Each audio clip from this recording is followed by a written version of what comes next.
okwogera ne Katonda buli ku makya y'ensula ennamu ekulukutira mu bulamu bwaffe ne tufuna amaanyi agatuyamba okuyita mu lunaku lwonna. Funa amaanyi nga tonnafuluma nnyumba yo. Omwagalwa, nkwanirizaako nnyo mu Mukama waffe Yesu Kristo ku programu yaffe eno ensulo ey'okumakya. Mukama waffe aweebwe ekitiibwa. Weebala okwekuumira ku 3ABN. Mukama waffe akuwe nnyo omukisa. Twebaza Katonda ate era nate abukeesezza nga tuli balamu. Mazima ddala atukoze bulungi. Erinnya lya Mukama waffe lyebazibwe. Kaakano nno tutuuse mu programu yaffe eno y'olwaleero, era nga olwaleero ennaku z'omwezi ziri 24 August guyita omwezi ogw'omunaana 2024, nga obubaka bw'olwaleero kuliko omutwe ogugamba nti ekirabo kya nnamwandu. Ekirabo kya nnamwandu gwe mutwe gw'ekyokuyiga kyaffe eky'olwaleero. Saba Mukama akumpeera ennyo omukisa nga tugenda okuwulira obubaka ate Mukama bw'ateekeddeteekedde mu kyokuyiga kino eky'olwaleero. Akubuuzaako nno era akwaniriza mu ngeri ey'enjawulo. Nze Kwizera Lowell, omuweereza w'enjiri ya Mukama waffe Yesu Kristo era omuweerezaawo, era nga nsinzira mu kkanisa ey'Eggayaza, Seventh Day Adventist Church Eggayaza. Saba Mukama akumpeera ennyo omukisa nga tugenda mu maaso n'ekyokuyiga ky'olwaleero. Gwe omulwadde, omukosefukosefu, afiiriddwako omwagalwawo, saba Mukama akugumye, akujjanjabe, akusaasire okuyita mu mbeera yonna enzibu gy'oyinza okuba ng'oyitamu mu kiseera ekifaanana bwe kiti. Naye Mukama oyo afaayo era ajja kukuwanguza embeera eyo yonna. N'olwekyo nga bulijjo nga tetunnaba kuyingira butereevu mu kyokuyiga ky'olwaleero, kankusabe tusooke tuwulirize oluyimba lwaffe ate Mukama lwateekeddeteekedde olutulyowa emyoyo, n'oluvannyuma nga luwedde tujja kudda ate tugende mu maaso n'ekyokuyiga kyaffe eky'olwaleero. Mukama akuwa omukisa ng'owuliriza.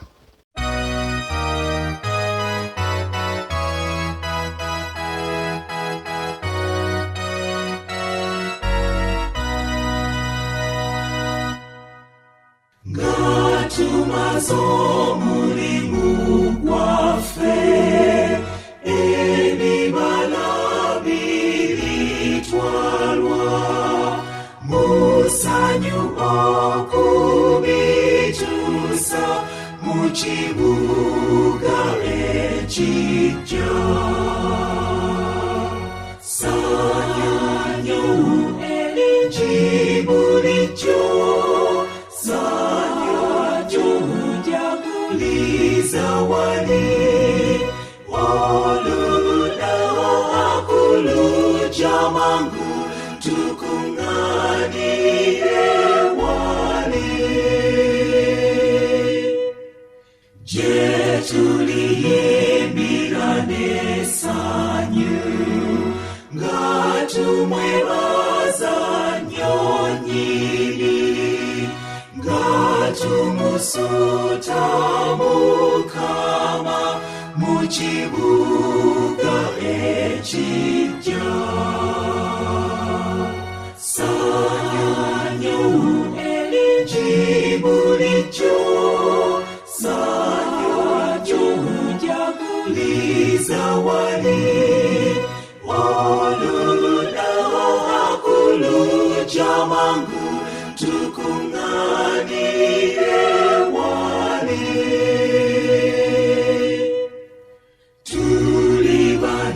Essanyu lingi nnyo mu nju ezaakolwa zaabu, Mukama z'atukolera mu kibuga ekiggya.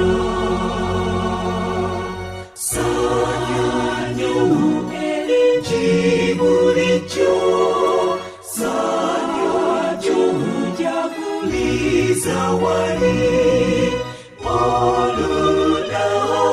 olulakuluja mangu tukunganire wali.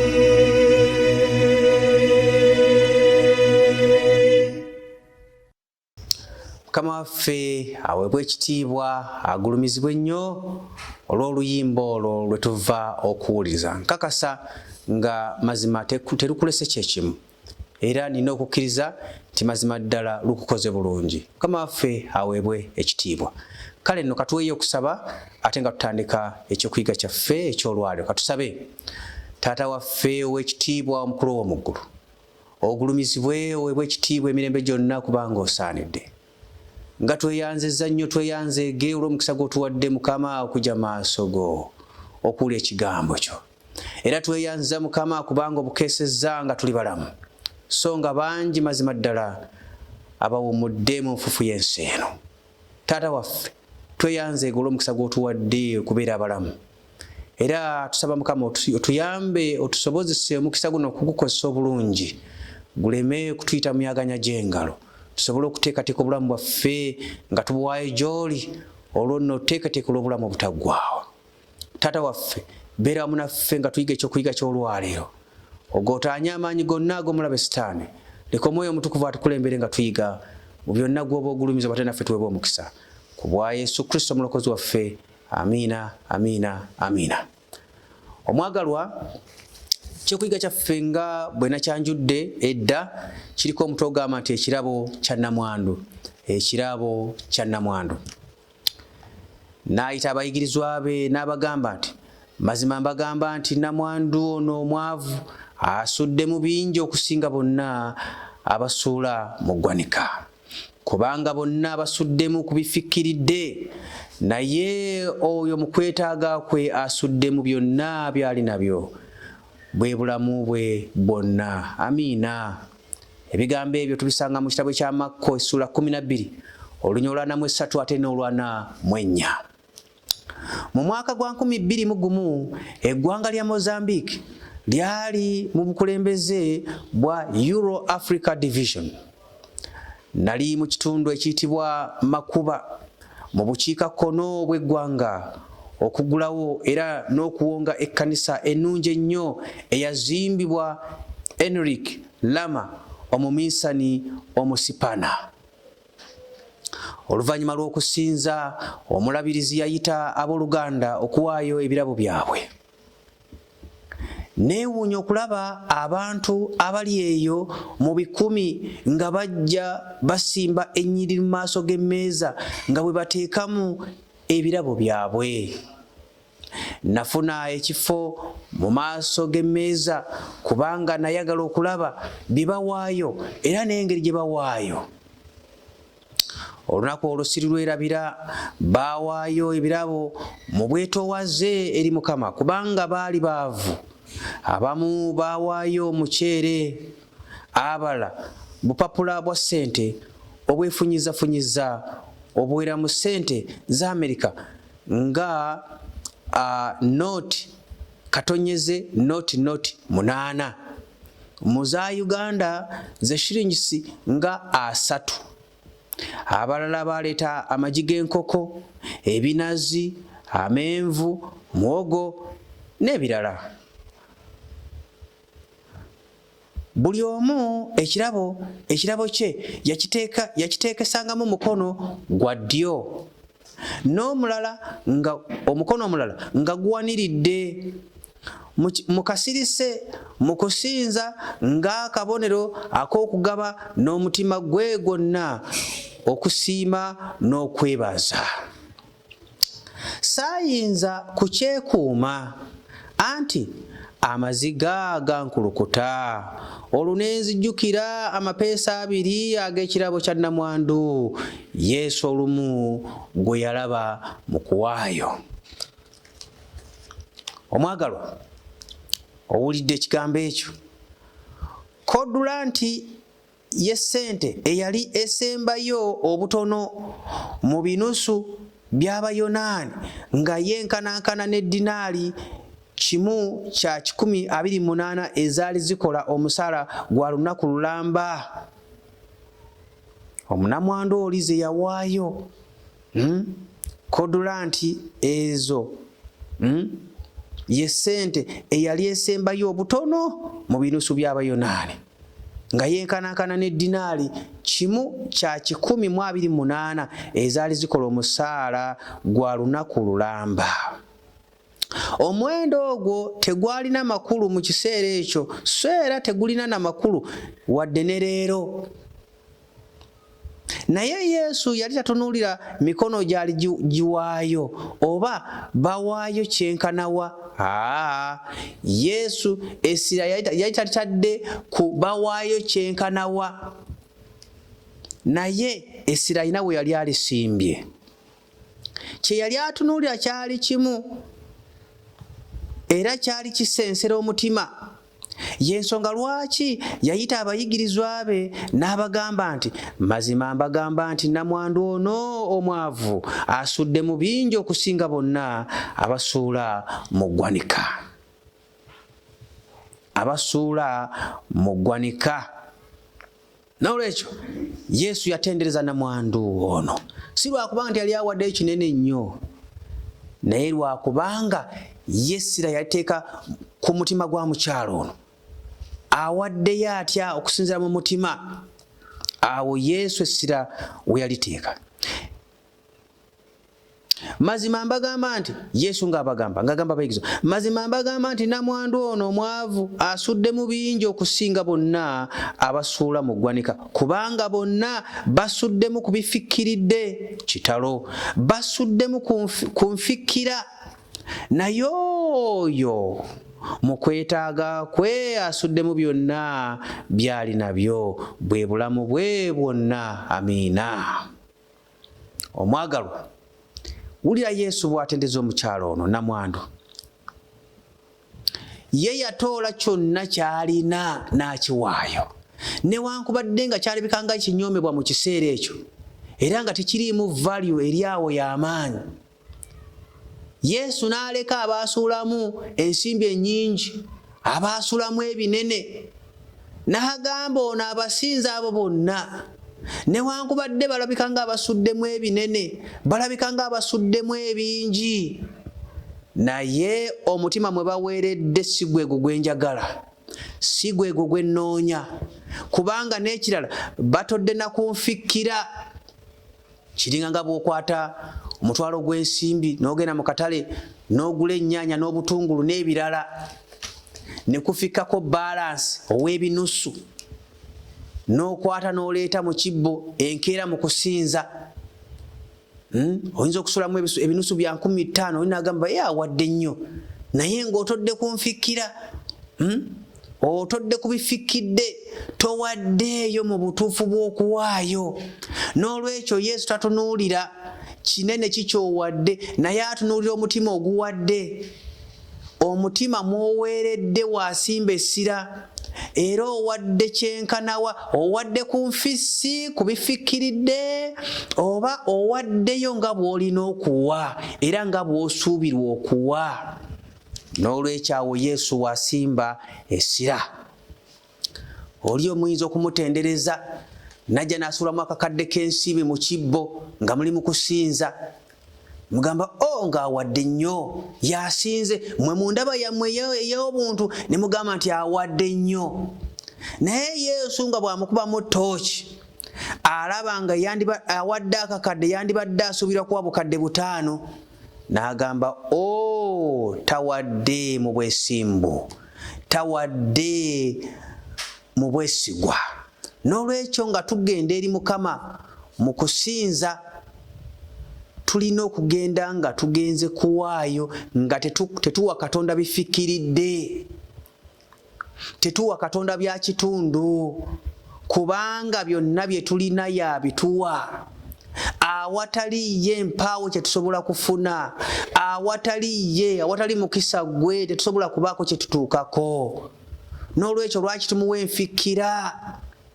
Mukama atuyambe, Mukama akuyambe nanga nyambe, tube nga tukola ekituufu, nga tuwaayo mu bwesimbu, nga tuwaayo mu bwesigwa. Mukama anaatusiima era Mukama mweteefuteefu okutuwa omukisa ogw'omuyiika. Saamiina, mazima ddala amiina. N'olwekyo mwagalwa mpuliriza, tuwengayo n'obwesigwa, tuwengayo n'amazima, tuwengayo n'obwesimbu. Olumu ku Sabbiiti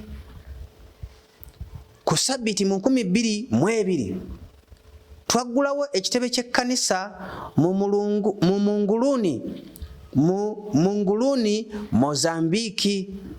Ku nkomero y'okusinza enkuba etekya yatandika okutonnya, bwe kityo abasinza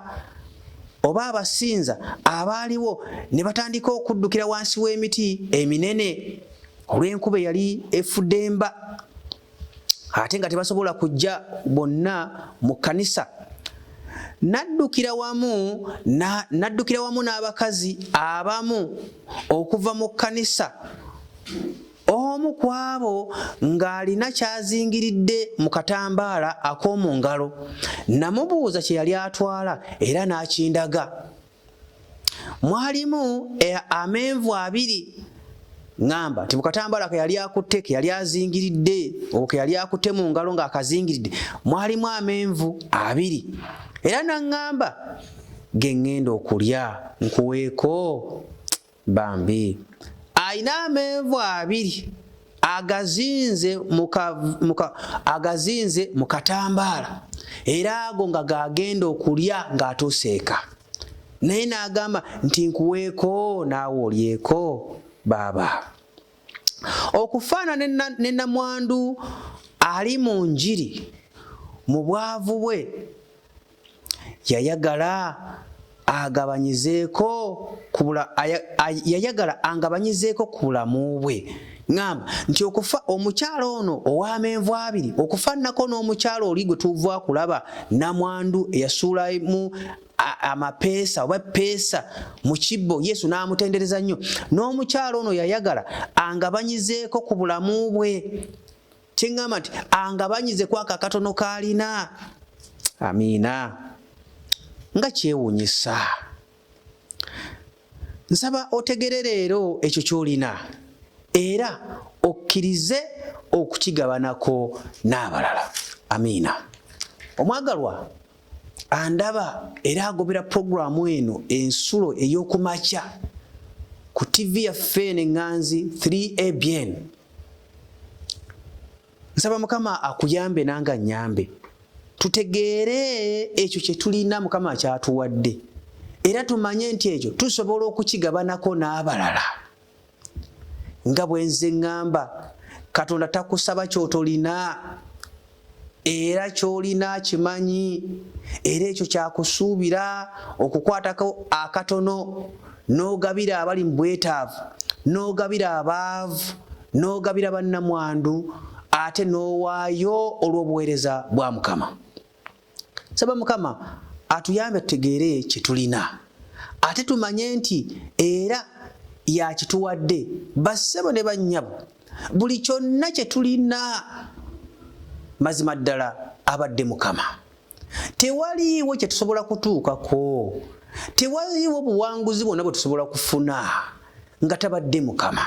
Naye eriyo abantu bangi beerimba ne bagamba nti gabadde magezi gange, kubadde kutetenkanya kwange, singa saasoma, n'ebirala bingi, nga balowooza nti mazima ddala ebyo basobose okutuuka ku birungi byonna bibatuuseeko. Naye amazima gali nti tewaliiwo kirungi kye tusobola kutuukako, kye tusobola kufuna nga tabadde Mukama. N'olwekyo bulijjo kya nsonga buli muntu yenna okuba nga yeebaza Katonda olw'ekyo kyo Mukama kyakusobose okutuukako. Eyo diguri gy'osobodde okutuukako, obuwanguzi obwo, weebaze Mukama. Ebyobugagga Mukama byakuwadde, weebaze Mukama.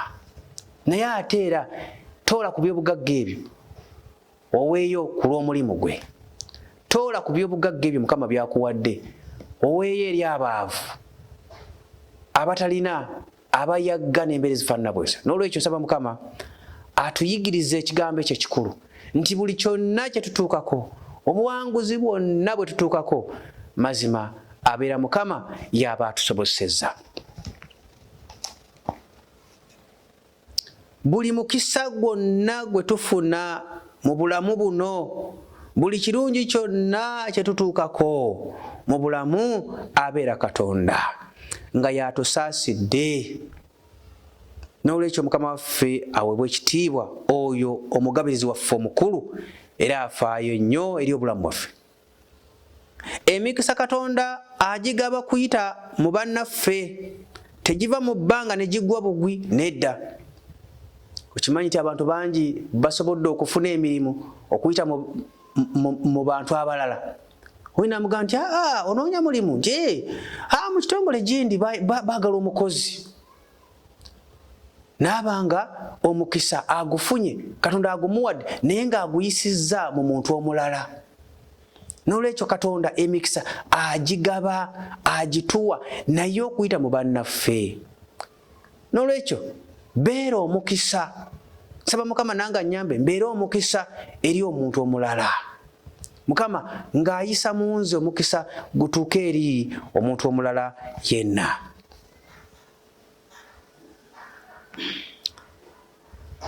N'olwekyo omwagalwa atulaba ku programu yaffe eno ensulo ey'okumakya,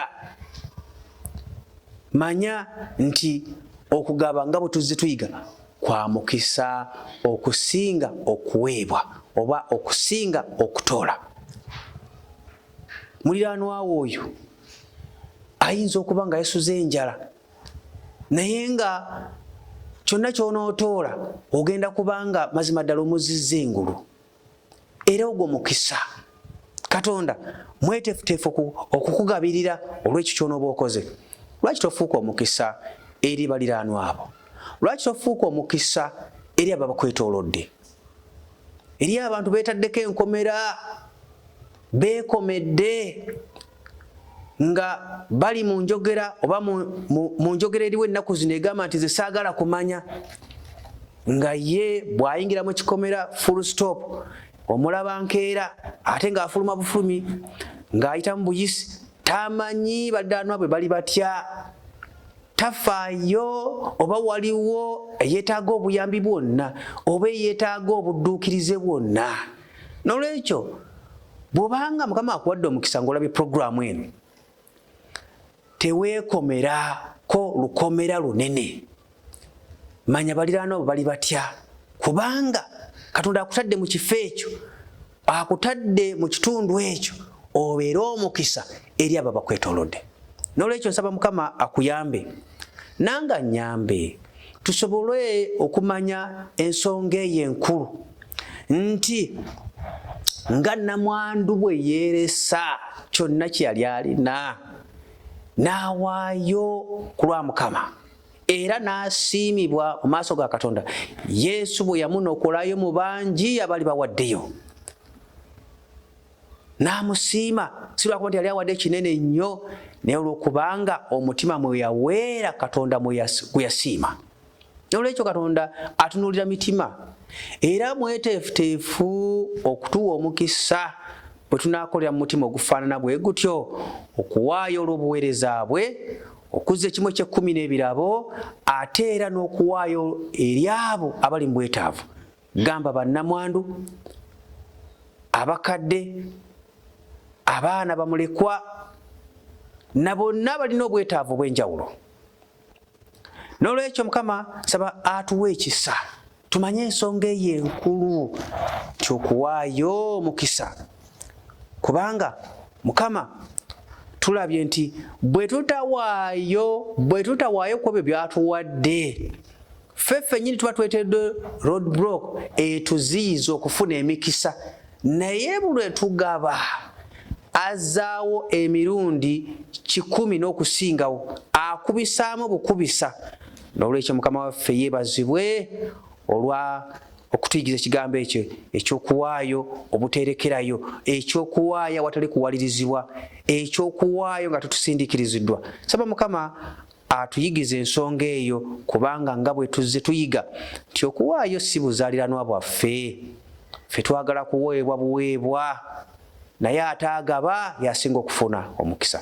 Mukama akumpere nnyo omukisa olw'okuwuliriza ebigambo bino ebikulu Mukama by'ateekeddeteekedde olwaleero. Kankusabe Omwagalo tuweeyo okusaba ate nga tumaliza programu yaffe eno ey'olwaleero. Katusabe.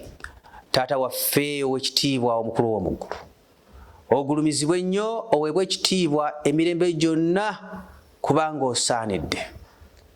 Gwe wekka agwanidde okusinzibwa, teriyo mulala. Kubanga gwe mutonzi waffe, gwe mununuzi waffe, gwe byonna mu byonna ku bwaffe. Erinnya ly'Omukama ligulumizibwe era lweebwe ekitiibwa ku nsi ne mu ggulu. Tukwebaza Mukama olw'olunaku luno olw'otuwadde n'obukeesa nga tuli balamu. Ate era n'otuwa n'omukisa Mukama okujja okula ekigambo kyo. Mukama ebigambo bye tuwulidde kabitukole bulungi. Kabyongere ettoffaali eddene mu bulamu bwaffe obw'omubiri ate n'obw'ebyomwoyo.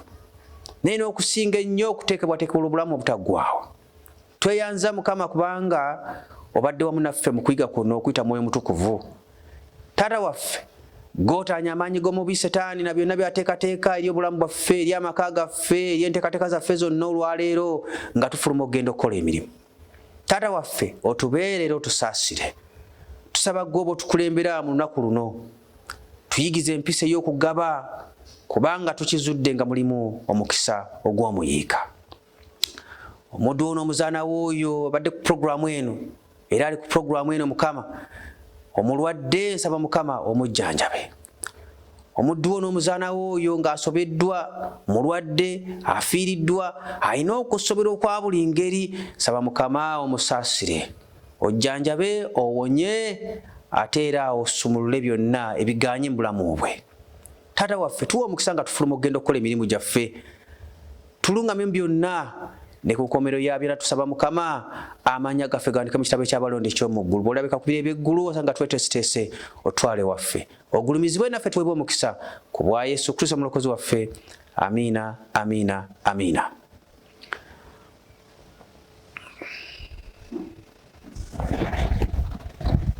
Okwogera ne Katonda buli ku makya y'ensula ennamu ekulukutira mu bulamu bwaffe ne tufuna amaanyi agatuyamba okuyita mu lunaku lwonna. Funa amaanyi nga tonnafuluma nnyumba yo.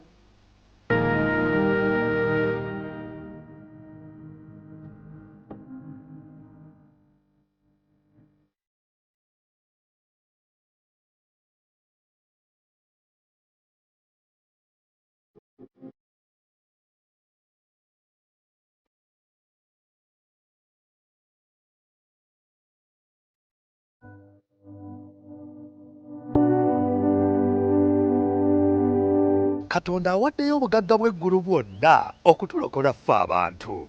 Yatuwa omwana we omu yekka, Yesu Kristo, eyakka wano ku nsi n'akola ebyamagero n'ebyewuunyisa bingi nnyo eri ffe abantu, ffe tusobole okulokolebwa.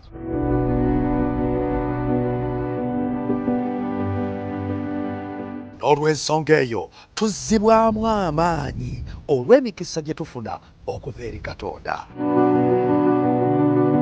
Okuwandiika ebipande nga tuwaayo olugero lwaffe olw'ebirungi Mukama Katonda by'atukoledde, nga tumujulira. Njagala kukakasa nti tolwana nange. Olwana ne Katonda wange. Program Julira Mukama wano ku 3ABN TV weeri okuwa omukisa okujulira Mukama Katonda byakukoledde eri abantu bategeere Katonda oyo akola obulamu bwaffe, okutandika n'essaawa emu ey'akawungeezi okuva ku ssaawa 2 buli Saturday. Nange omwanjuzi wo Dembe Herbert wano ku 3ABN TV, obubaka obutajuguddwa.